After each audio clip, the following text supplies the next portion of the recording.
अस्सलाम वालेकुम, welcome back to my kitchen corner के साथ। उम्मीद है कि मेरी सब बहनें अपने घरों में खुश होंगी। अल्लाह ताला सबको अपनी ईमान में रखे, बुरी आफात से बचाए, आमीन सुम आमीन। जी तो जनाब, आज मेरे किचन कॉर्नर में बनने वाले हैं भिंडी पकोड़े का सालन, जो कि बहुत ही लजीज बनता है। आपने हमेशा वैसे भिंडी गोश्त हो गया, बुनी हुई भिंडी या फ्राई भिंडी तो हमेशा ही आप बनाते होंगे।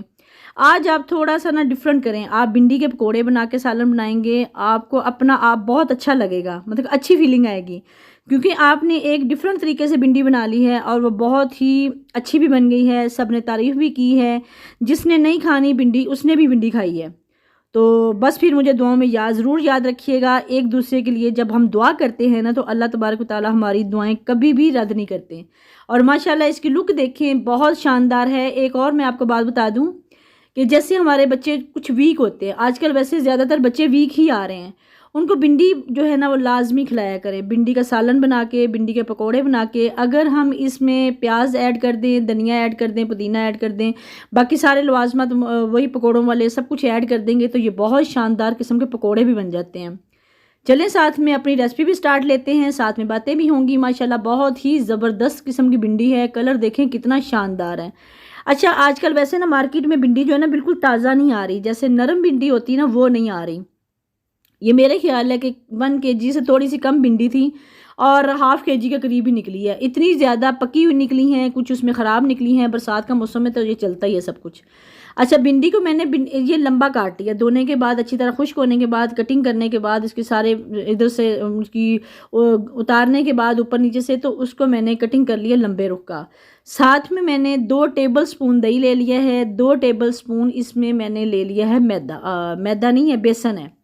साथ में नमक है, मिर्च है, हल्दी है और ज़ीरा पाउडर है, साबुत ज़ीरा है और गरम मसाला पाउडर है। साथ में थोड़ी सी अजवाइन है और थोड़ी सी कलवंजी है और थोड़ी सी मेथरे हैं, मतलब कि एक एक चुटकी तीनों चीज़ें हैं। इन सब को मैंने ना मिक्स कर लिया है। उसके बाद मैंने बाउल में दही डाला है, उसके बाद डाल दिया है मैंने बेसन ऐड कर दिया है। और जो साले मसाले जितने भी मैंने बताए हैं ना, आपने अपनी खाने की क्वांटिटी के हिसाब से, अपनी हांडी के हिसाब से आपने लेना है सब कुछ। मैंने अपनी हांडी के हिसाब से लिया, मेरे को ½ kg के करीब मेरे पास भिंडी है, तो मैंने अपनी हांडी के हिसाब से सब कुछ लिया है। कुछ चीज़ें 1 टेबल टीस्पून है, कुछ ½ टीस्पून है, तो आपने अपनी हांडी के मुताबिक लेना है। जो भी ख़वातीन हांडी पकाने वाली हैं, किचन में काम करने वाली हैं, उनको अपनी हांडी का अंदाज़ा होता है कि हमने मसाले स्पाइस कितने ऐड करने हैं। उसके बाद मैंने उसमें से जितने मसाले मैंने मिक्स किए थे ना, उसमें से ½ मैंने इस मटेरियल में ऐड कर दिए। इसमें बेसन को मैंने दही के अंदर अच्छी तरह मेल्ट कर दिया है। अगर आपके घर में कोई अंडे का इशू नहीं है, अंडे की स्मेल का इशू नहीं है खाने में, तो आप इसमें अंडा भी ऐड कर सकते हैं, कोई मसला नहीं है, ठीक है। उसके बाद मैंने इसमें भिंडी ऐड कर दी है। भिंडी को हमने अच्छी तरह मिक्स कर देना है, बस इसी तरह जैसे हम मिक्स करते हैं पकोड़ों का सामान है, वही तो मैं बता रही हूँ कि अगर हम इसमें प्याज, धनिया, पुदीना और मतलब कि जो पकोड़े के लवाजमात हैं इसमें ऐड कर देंगे, तो इसके बहुत शानदार क्रिस्पी पकोड़े बनते हैं और बहुत यमी किस्म के होते हैं। जो नहीं भिंडी खाते, जो सालन में भिंडी नहीं खाना पसंद करते, उनको आप ऐसे पकोड़े बना के खिलाएं। इससे बच्चों की सेहत पे बहुत अच्छा फ़र्क पड़ता है। एक तो दिमाग बहुत तेज़ होता है, दूसरा बच्चों की हेल्थ अच्छी होती है, मतलब बच्चे की जो है ना सेहत अच्छी होती है। बहुत कमज़ोर बच्चा है ना, वो हेल्दी होना शुरू हो जाता है। ये मेरा आजमाया हुआ तरीका है। अच्छा, तो उसके बाद मैंने जो है ना 10-15 मिनट के लिए सारा मटेरियल जो है ना वो मिक्स करके रख दिया था। साथ में मैंने कुकिंग ऑयल जो है उसको गर्म होने के लिए रख दिया। जब कुकिंग गर्म हो गया, तो उसके बाद मैंने जैसे पकोड़े बनाते हैं, भिंडी को मैंने पकोड़े बना लिए हैं। और भिंडी को जो है ना पूरा मतलब कि एक एक मुट्ठी भर के पकोड़ा टाइप नहीं करना, इसको एक एक जो है भिंडी की पकड़ के उसको हाथों से ज़रा अलग अलग करना है कि ज़रा शेप भी इसकी अच्छी आए और मतलब कि थोड़ी सी इनमें अलग अलग भिंडी नज़र भी आए, जो सालन में हमें नज़र आए, बिल्कुल एक पकोड़ा बना हुआ नज़र ना आए। और ये बहुत अच्छी खुशबू भी आ रही है माशाल्लाह। थोड़ा सा मेरा बेसन गिर गया था, मैंने फौरी साफ़ कर दिया है। आपको पता है जब बेसन गिर जाए, चूल्हे पे गिर जाए या देगची में गिर जाए या कढ़ाई में गिर जाए, तो वो गर्म होने के बाद सख्त हो जाता है, उसको उतारना बहुत मुश्किल होता है। ख़ास करके चूल्हे पे निशान पड़ जाते हैं, देगचियों में निशान पड़ जाते हैं। और मेरी कोशिश होती है कोई भी मटीरियल गिरे तो फौरी जो है ना मैं गीले कपड़े से साफ़ कर दूँ। जो हम रफ़ कपड़ा यूज़ करते हैं किचन में, उसी फौरी मैंने साफ़ कर दिया है, ठीक है। तो ये फ्राई हो रही है भिंडी, बहुत यमी किस्म की खुशबू भी आ रही है और इसकी आप आवाज़ सुनेंगे ना आपको बहुत अच्छा फील होगा।